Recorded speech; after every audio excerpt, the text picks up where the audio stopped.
Oi, gente, tudo bom? Hoje tô fazendo aqui um vídeo sem maquiagem, sem nada. Enfim, né? Estou aí passando por alguns problemas, então não, não estou com vontade de me maquiar pra fazer vídeo.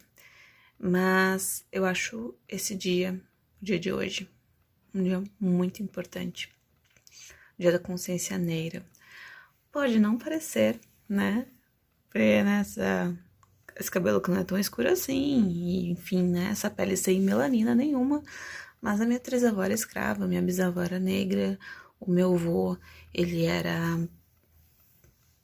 pardo. Eu achava ele negro, né? Porque, enfim, sempre achei que ele era negro. Eu achava ele lindo, porque ele era o negro do olho azul. Coisa mais linda. Meu avô. Mas, enfim. E aqui no Rio Grande do Sul é um estado, por exemplo, que a gente não tem esse feriado. É um feriado que não existe pra cá. Muito. É uma questão muito estrutural, cultural aqui do Rio Grande do Sul, acredito. Mas, enfim, né? Não é disso que eu vim falar aqui.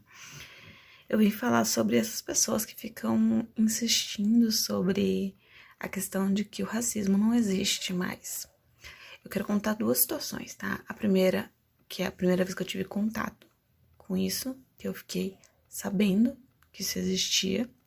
E a segunda, que foi uma vez onde eu vi uma pessoa passando por isso. O que não é muito comum, porque, né, como vocês veem, eu sou muito branca, eu não tenho nem lugar de fala aqui. Mas eu acho que como ser humano, a gente pode falar sim sobre isso.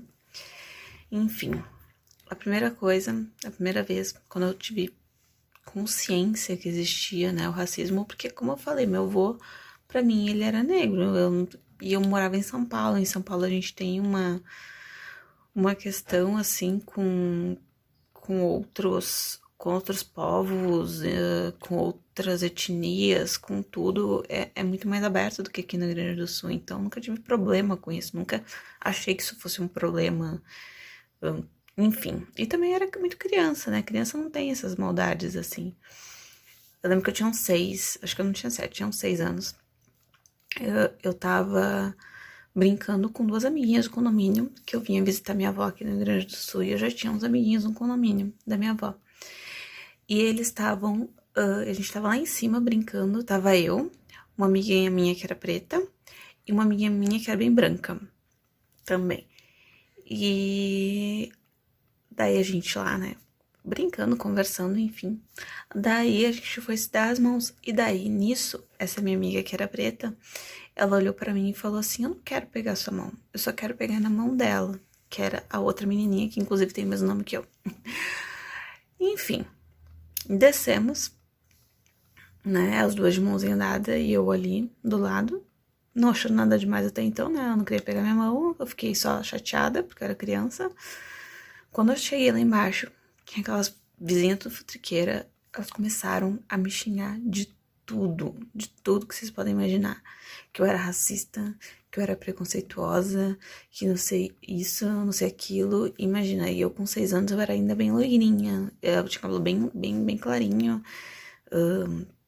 E tava vindo de São Paulo, não era dali, né? Por mais que elas me conhecessem por causa da minha avó.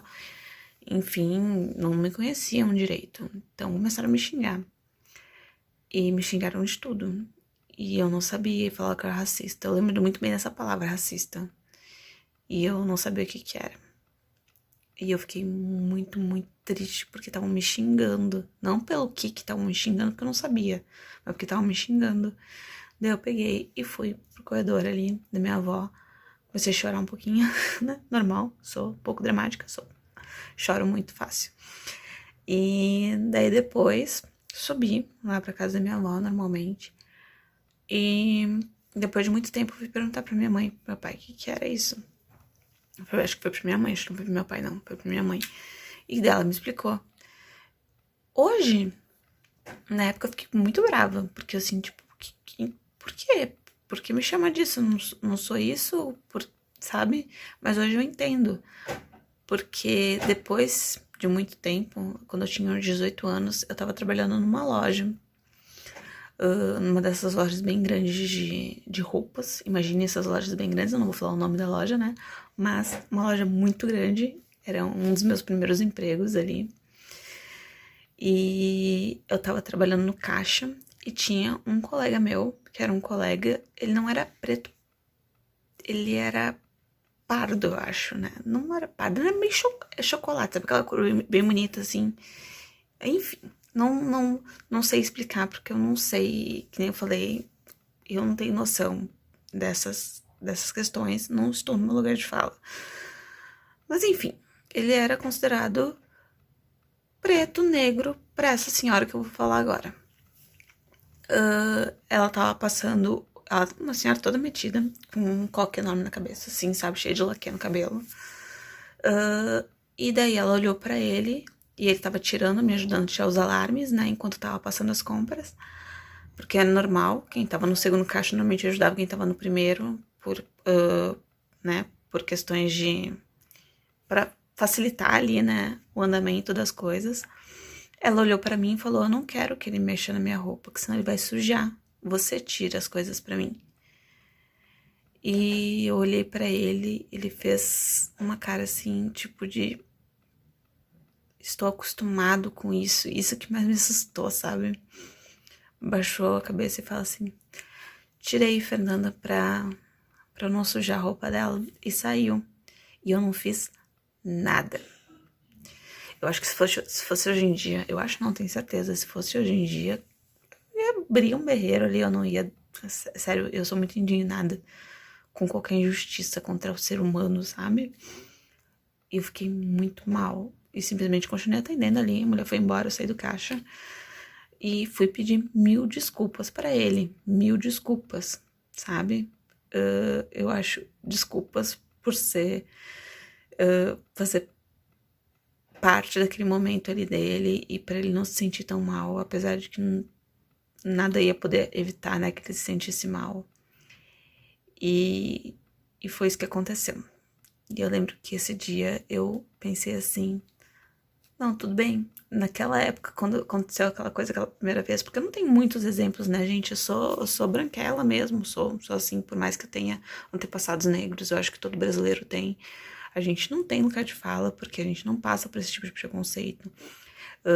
Eu morei um tempo na Europa, e mesmo assim eu não sofri esse preconceito por ser brasileira, porque pra eles eu era clarinha, assim, e às vezes eles achavam até que eu era ali europeia, então nunca sofri preconceito, eu não posso falar sobre isso, sabe? Mas eu senti pessoas sentindo isso.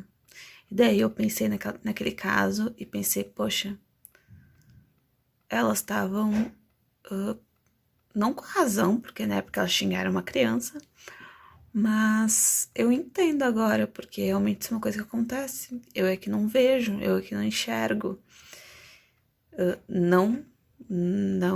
Claro, não justifica se xingar uma criança, mas eu entendo, porque isso é tudo muito estrutural. Então, quando eu vejo pessoas falando que racismo não existe, gente, sério, dá vontade de falar, a pessoa volta 5 casas, sabe? Pega seu cérebro e vamos pensar, vamos raciocinar. Será que não existe porque você não tá vendo? Será que não existe porque você não é negro? Enfim. É isso, gente. Era isso que eu queria falar. Todo o meu respeito a todos os povos, negros, indígenas, amarelos, pardos, enfim. E vamos ver essa situação como uma coisa um pouquinho mais grave, porque é grave.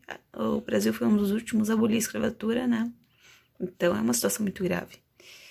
Então pensem um pouco, aproveitem esse dia aí, né, para pensar um pouquinho no outro também, um pouquinho mais de empatia e menos preconceito, porque não faz a menor diferença a cor da pele da pessoa, se a pessoa é gay, se a pessoa tem uma outra religião que não é a sua, não muda em nada a sua vida, só respeite.